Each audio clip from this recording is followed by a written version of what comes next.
kijingmut kijot ngawat kajing shisha hinray nganglap hinray kakien jong me kawang kum kajing shai kapini mensim bad ka ai jing kirmen kijinge kiwa kadonut kasnyosi ngala jandu jingkermen hakalinti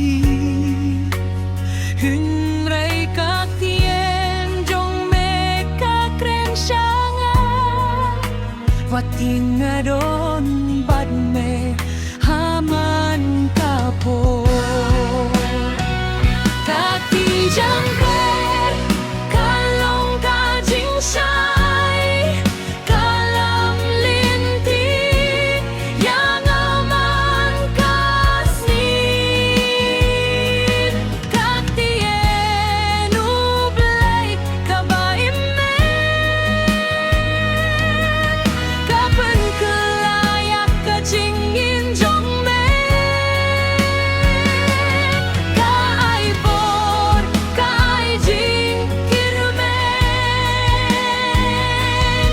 nga indah kakien jong metre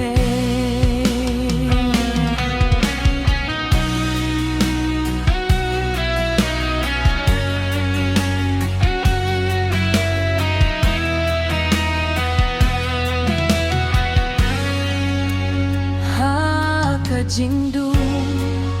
melong kajing shai ha kajing ja